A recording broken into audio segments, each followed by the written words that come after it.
Bonjour et bienvenue dans le programme Glorieuse Destinée. Je suis tellement béni de participer à cette émission. En effet, vous êtes des milliers à regarder fidèlement ce programme dans la francophonie. J'espère que vous êtes bénis autant que moi. À chaque fois, mon désir est de vous encourager à entrer pleinement dans votre destinée et dans les œuvres que Dieu a préparées d'avance pour vous. Gloire à Dieu. Nous allons prier et remettre ces moments entre les mains du Seigneur. Sois loué notre bon Père Céleste pour ce rendez-vous autour de ta parole, mais aussi pour le ministère du Saint-Esprit, pour ton onction qui nous enseigne toutes choses.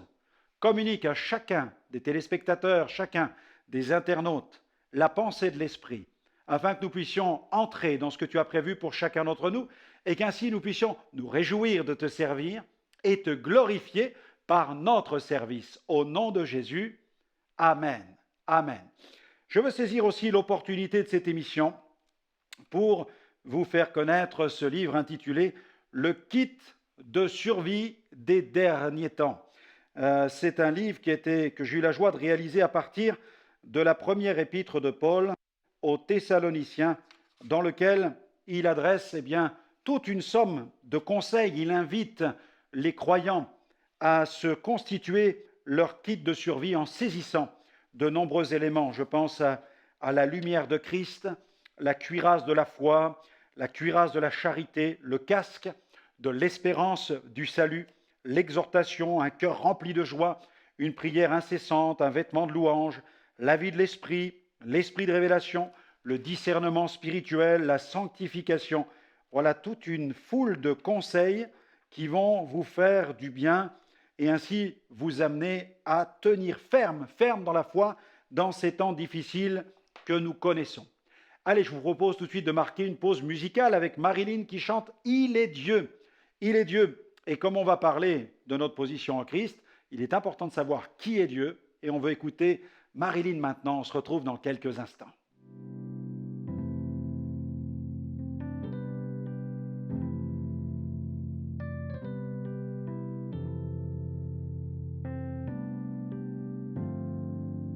Si tu es découragé, que tu sens dans la nuit, tu traverses la tempête, crie vers ton Seigneur. Si ta vie est difficile, parfois tu te sens seul, tout te semble si dur, crie vers ton Jésus. Il est Dieu, ton sauveur.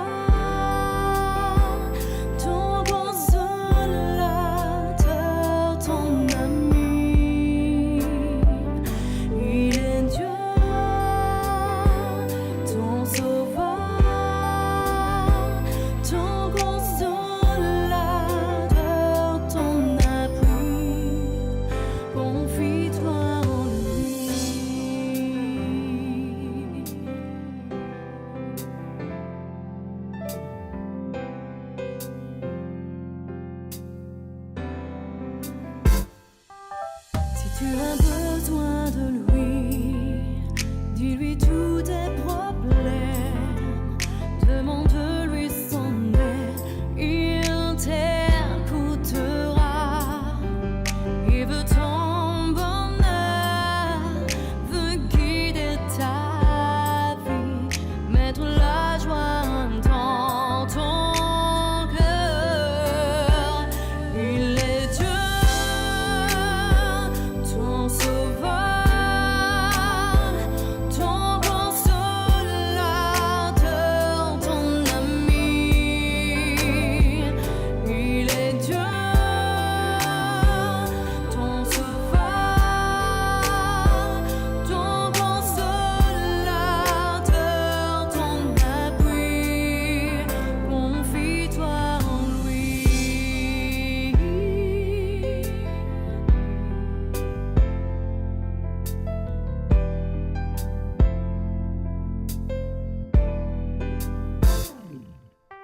Oh, proclame la victoire au nom de notre roi.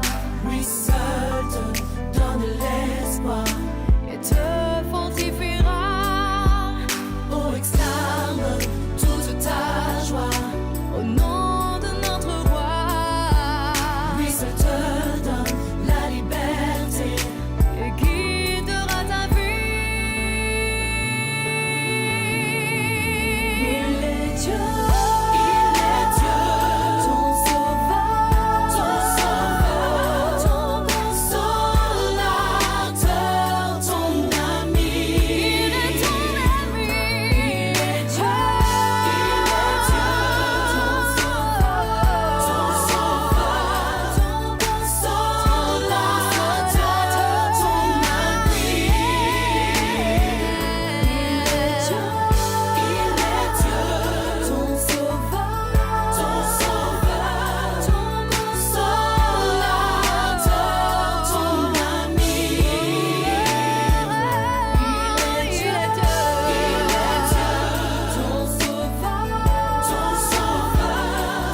Merci à Marilyn qui proclame la royauté de Jésus. Oui, il est Dieu, notre Sauveur, c'est Dieu.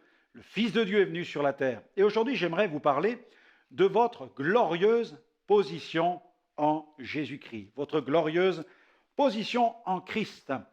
Ouvrons la Bible. Lisons un passage tiré de la lettre de Paul aux Éphésiens. Paul aux Éphésiens, chapitre 2, à partir du verset 1er jusqu'au verset 10, où il est écrit « Vous étiez morts par vos offenses et par vos péchés, dans lesquels vous marchiez autrefois, selon le train de ce monde, selon le prince de la puissance de l'air, de l'esprit, qui agit maintenant dans les fils de la rébellion. Nous tous aussi, nous étions de leur nombre et nous vivions autrefois selon les convoitises de notre chair, accomplissant les volontés de la chair et de nos pensées. Et nous étions par nature des enfants de colère, comme les autres. Mais Dieu, qui est riche en miséricorde, à cause du grand amour dont il nous a aimés, nous qui étions morts par nos offenses, nous a rendus à la vie, nous a rendus vivants avec Christ.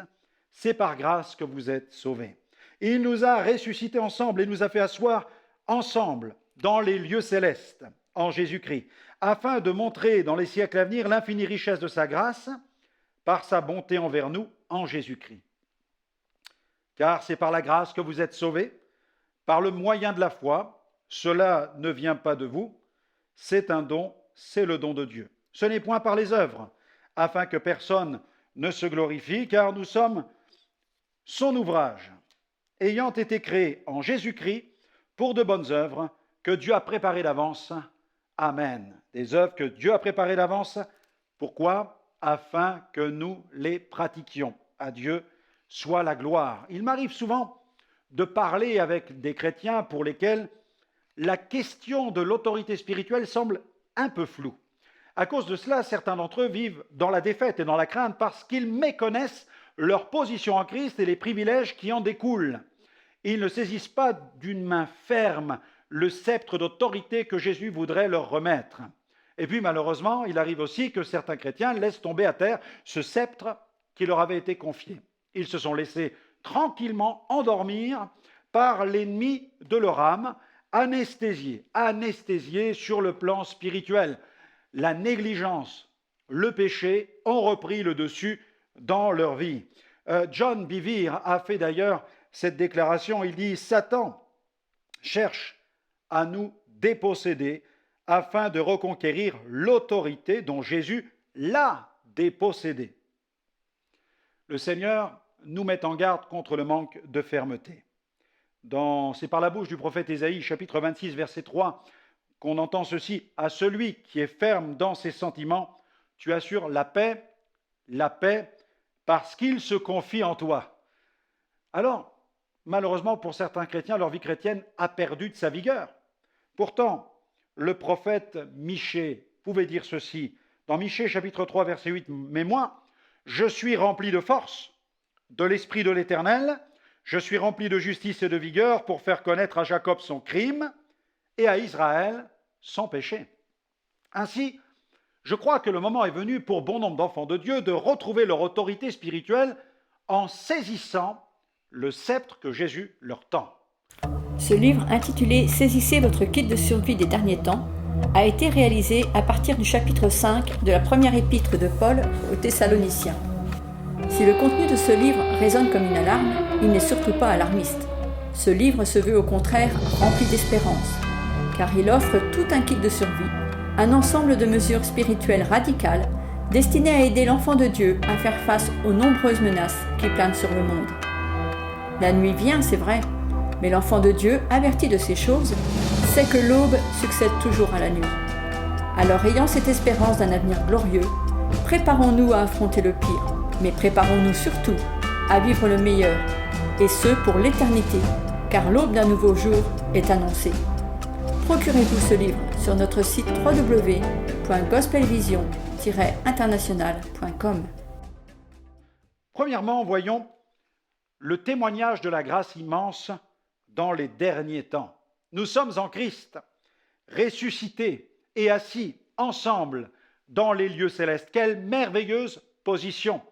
Et notre mission est celle-ci, nous l'avons lu, montrer dans les siècles à venir l'infinie richesse de sa grâce par sa bonté envers nous en Jésus-Christ. Ici, il est clairement question d'une mission. Cette parole de Paul ne contient-elle pas une dimension prophétique? Au fil des siècles, au travers du canal de l'Église, Dieu a révélé au monde l'immensité de la richesse de sa grâce. Graciés et transformés, les rachetés sont les communicateurs du royaume de Dieu dans cette génération.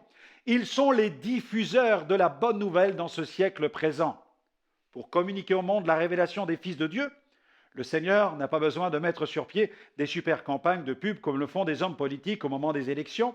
Il n'a pas besoin non plus d'hommes sandwich pour faire connaître les vertus glorieuses de son royaume. Non, Dieu se fait connaître au monde par le moyen qu'il chérit par-dessus tout, son Église. L'Église est donc le porte-parole du message que Dieu veut adresser au monde depuis plus de 20 siècles. C'est par l'Église que Dieu montre la voie du salut et c'est aussi par elle qu'il fait entendre sa voix qui proclame le salut. Depuis plus de 2000 ans, Dieu se sert de ses enfants rachetés pour parler aux différentes générations. Dieu veut donc se servir de vous pour parler à votre génération. Le Dr. Ray, qui était président de la 18e conférence mondiale de Pentecôte, a déclaré « Le pentecôtisme est une action puissante de Dieu dans les derniers temps, dans les derniers jours. Le pentecôtisme est la force vivante du christianisme. Le pentecôtisme, c'est la marque du Saint-Esprit dans l'Église. » Plus que jamais, il nous faut comprendre quelle est cette puissance que le Seigneur a déversée sur son Église le jour de la Pentecôte à Jérusalem. Nous sommes dans un monde qui attend la révélation. La Bible dit que le monde attend la révélation des fils de Dieu et vous êtes, vous, en tant qu'enfants de Dieu, les porteurs de cette révélation divine adressée au monde dans ces derniers temps. Paul a fait ce commentaire quand il a écrit aux chrétiens de Thessalonique, 1 Thessaloniciens chapitre 5, versets 1 à 3, il dit « Pour ce qui est des temps et des moments, vous n'avez pas besoin, frères, qu'on vous en écrive, car vous savez bien vous-même que le jour du Seigneur viendra comme un voleur dans la nuit. Quand les hommes diront paix et sûreté, alors une ruine soudaine les surprendra, comme les douleurs de l'enfantement surprennent la femme enceinte, et ils n'échapperont point. » Dans ce chapitre, Paul souligne le fait que l'enfant de Dieu est bien informé quant aux nombreux événements impressionnants qui marquent cette fin des temps.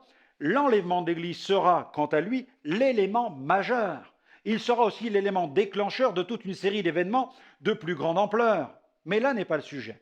Nous sommes arrivés dans ces temps difficiles où l'Église doit prendre de plus en plus conscience qu'elle détient l'ultime révélation que Dieu veut faire connaître à la génération actuelle. L'Église est l'ambassadrice que Dieu a établie sur terre pour faire connaître son message inspiré à cette génération. Et vous êtes, en tant que membre de l'Église de Jésus-Christ, un agent du royaume de Dieu appelé à révéler l'Évangile au monde pécheur. Et pour remplir cette mission, il vous faut impérativement l'appui de Dieu. Ainsi, le Saint-Esprit veut vous consolider dans cette position d'autorité spirituelle. Parlons du mandat divin de l'Église. Paul a dit ceci, « Pour ce qui est des temps et des moments, vous n'avez pas besoin qu'on vous en écrive. » Aujourd'hui, dans un langage beaucoup plus contemporain, Paul aurait peut-être dit « Pas besoin qu'on vous fasse un dessin. » En effet, ne sommes-nous pas les témoins privilégiés de l'accomplissement d'une multitude de signes prophétiques annoncés il y a de cela plus de 2000 ans? Avons-nous besoin encore de signes supplémentaires? Non, bien entendu. Les signes énumérés dans la Bible sont suffisants et ils parlent d'eux-mêmes. Nous savons du reste que l'Église qui proclame le nom de Jésus est l'ultime canal que Dieu désire emprunter pour communiquer sa révélation à l'humanité. Et cette révélation ultime a été communiquée à l'humanité une fois pour toutes il y a 2000 ans. La Bible déclare ceci dans l'Épître aux Hébreux, chapitre 1er, versets 1 à 2. « Après avoir autrefois à plusieurs reprises et de plusieurs manières parlé à nos pères par les prophètes, Dieu dans ces derniers temps nous a parlé par le Fils qu'il a établi héritier de toutes choses, par lequel il a aussi créé le monde. » Il ne faut donc pas attendre une nouvelle révélation, une nouvelle religion, un nouveau Messie ou un autre livre que la Bible. Le contenu des Saintes Écritures est suffisamment clair et explicite. Si l'Église est mandatée par le ciel pour porter cette révélation du Christ au monde, elle doit donc remplir son mandat. Le message de la réconciliation avec Dieu, c'est le message de l'Église. Tels des ambassadeurs de Christ, publions ce message et supplions ceux qui nous écoutent de prendre conscience de son contenu qui sauve. En son temps, Paul n'a pas hésité à réveiller la conscience de ses auditeurs et de ses lecteurs dans sa seconde lettre qu'il adresse aux chrétiens de Corinthe. Il écrit ceci dans 2 Corinthiens, chapitre 5, verset 20, « Nous vous en supplions, au nom de Christ, soyez réconciliés avec Dieu. » Dieu nous a fait le privilège de nous appeler à la plus grande des missions. Elle réclame de notre part la plus grande rigueur. Les temps actuels l'exigent, l'histoire nous y invite, notre destinée le réclame. La position en Christ est la base de l'autorité spirituelle d'un enfant de Dieu. Mais connaissons-nous vraiment notre position en Christ? Savons-nous quelle est cette position? Paul a dit, « Si quelqu'un est en Christ, il est une nouvelle créature. Les choses anciennes sont passées, voici toutes choses sont devenues nouvelles. » 2 Corinthiens, chapitre 5, verset 17. Vous qui êtes en Christ, vous êtes une nouvelle créature, vous avez été racheté, vous avez fait une expérience personnelle avec Dieu. Vous n'êtes pas n'importe quelle personne.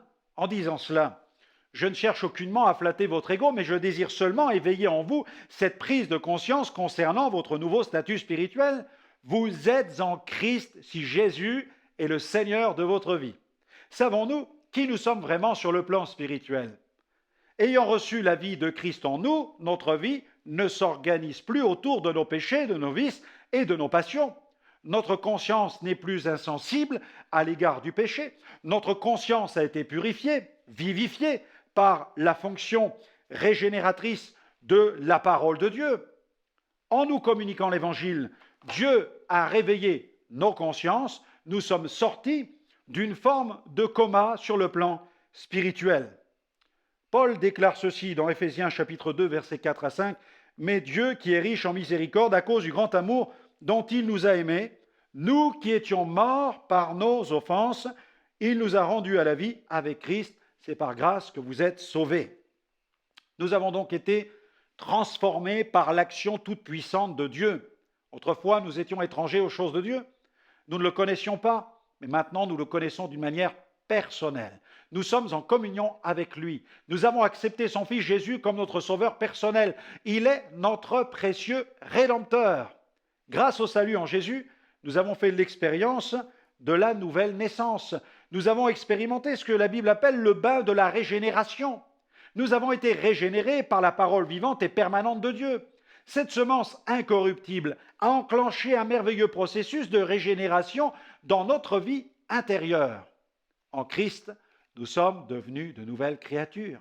Christ habite réellement dans notre cœur. Christ en nous, c'est l'espérance de la gloire. Nous sommes des citoyens du royaume de Dieu. Le vrai christianisme tire sa source des enseignements de la parole de Dieu. Amen. Lorsqu'il est vécu au quotidien, il apporte alors un puissant changement dans la société. En France, lorsque les autorités ont décidé de faire disparaître des écoles publiques les signes ostentatoires faisant référence à la religion, certains citoyens attachés aux racines chrétiennes de leur pays s'offusquèrent et firent connaître leur mécontentement. Mais écoutons bien, réfléchissons, le crucifix est-il le remède pour notre jeunesse en mal de valeur morale? Le christianisme n'a-t-il pas mieux à offrir à nos écoles publiques? Un chrétien authentique est bien plus qu'un signe ostentatoire. Quand il pénètre dans une enceinte scolaire, Jésus y entre avec lui. On peut ôter des écoles les crucifix, mais on ne pourra pas empêcher le crucifié d'y entrer. Avons-nous vraiment compris ce qui fait la vraie force du christianisme? Ne pensons pas non plus que c'est en bâtissant des temples que l'Europe connaîtra un profond changement sur le plan moral et spirituel. Le déclin de la religion chrétienne que nous connaissons actuellement en Europe de l'Ouest doit nous enseigner.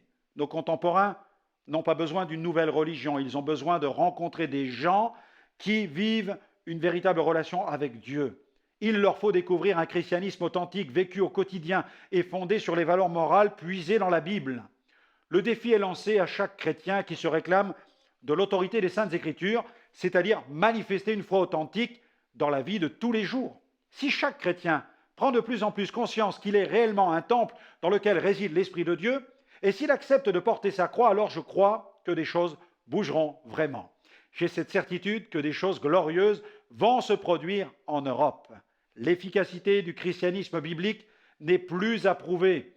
Dans bien des pays du monde où le vent du réveil souffle, les preuves de la transformation de ces nations sont évidentes. Jésus est non seulement l'espérance de la gloire de chaque croyant, mais il l'est aussi de chaque nation. Être chrétien, c'est bien plus qu'un slogan que l'on proclame, qu'un label ou qu'une étiquette que l'on colle sur un produit. Être chrétien, c'est vivre de la vie de Dieu. Un enfant de Dieu est quelqu'un qui est traversé et vivifié par les fleuves d'eau vive du Saint-Esprit. Jésus a dit, « Celui qui croit en moi, des fleuves d'eau vive jailliront, couleront de son sein. » Jean 7, verset 38. Considérons vraiment cette œuvre merveilleuse de transformation que Jésus seul peut accomplir dans un cœur. Dans la première épître qu'il adresse aux chrétiens de Corinthe, l'apôtre Paul fait l'éloge de cette œuvre magnifique. Il écrit « Ni les impudiques, ni les idolâtres, ni les adultères, ni les efféminés, ni les infâmes, ni les voleurs, ni les cupides, ni les ivrognes, ni les outrageux, ni les ravisseurs n'hériteront le royaume de Dieu. Et c'est là ce que vous étiez, quelques-uns de vous, mais vous avez été lavés, mais vous avez été sanctifiés, mais vous avez été justifiés au nom du Seigneur Jésus-Christ et par l'Esprit de notre Dieu. Amen. En Christ, nous sommes enfants de Dieu, citoyens du royaume de Dieu. En anglais, l'expression royaume de Dieu se traduit par Kingdom of God, mais certains n'hésitent pas à employer l'expression suivante, Dominion of the King, ce qui signifie le domaine du roi, son territoire, ses biens, ses possessions, mais aussi ses sujets. En recevant Christ dans notre vie, nous sommes devenus les gens de la maison de Dieu, les concitoyens des saints. Paul a déclaré aux Éphésiens, il a déclaré ceci, vous n'êtes plus des gens, vous n'êtes plus des étrangers ni des gens du dehors, mais vous êtes concitoyens des saints, gens de la maison de Dieu. En Christ, le chrétien est une propriété privée de Dieu. L'Église appartient au Seigneur. Nous sommes à lui, scellés du Saint-Esprit. 1 Corinthiens chapitre 6, versets 19 à 20. Ne savez-vous pas que votre corps est le temple du Saint-Esprit, qui est en vous, que vous avez reçu de Dieu, et que vous ne vous appartenez point à vous-même, car vous avez été rachetés à un grand prix. Glorifiez donc Dieu dans votre corps et dans votre esprit, qui appartiennent à Dieu. Éphésiens 1,13, en lui, vous aussi, après avoir entendu la parole de la vérité, l'évangile de votre salut, l'évangile de votre salut, en lui, vous avez cru et vous avez été scellés du Saint-Esprit qui avait été promis. Quelqu'un qui déclare être enfant de Dieu est quelqu'un qui a décidé de soumettre volontairement à Dieu tous les aspects de son existence. Ces aspects deviennent le domaine où Dieu établit son règne jour après jour. Si Dieu règne, il va de soi qu'il doit avoir la première place, celle du roi. La place qui doit lui revenir de droit est celle de notre cœur qui fait office de trône. Vous êtes enfant de Dieu si Jésus est votre Sauveur et votre Seigneur. Rendons grâce à Dieu pour notre autorité spirituelle, rendons grâce à Dieu pour notre position d'autorité. Eh bien voilà, notre émission se termine. N'hésitez pas à nous retrouver sur notre site web www.gospelvision-international.com. Vous pourrez y trouver tout un stock d'émissions et d'enseignements.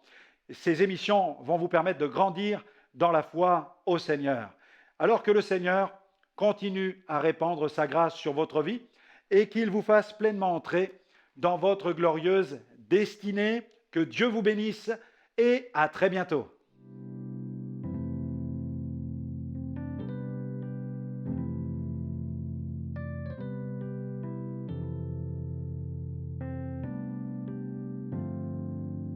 Si tu es découragé, que tu sens dans la nuit, tu traverses la tempête, crie vers ton Seigneur.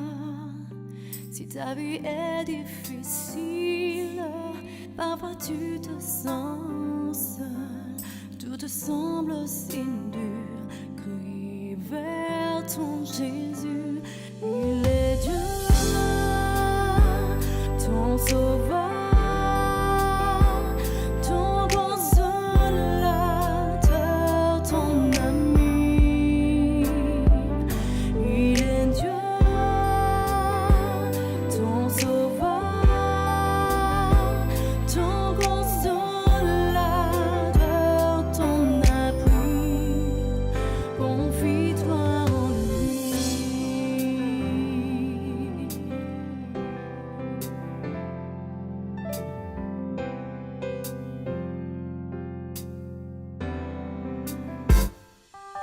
Si tu as besoin de lui, dis-lui tout.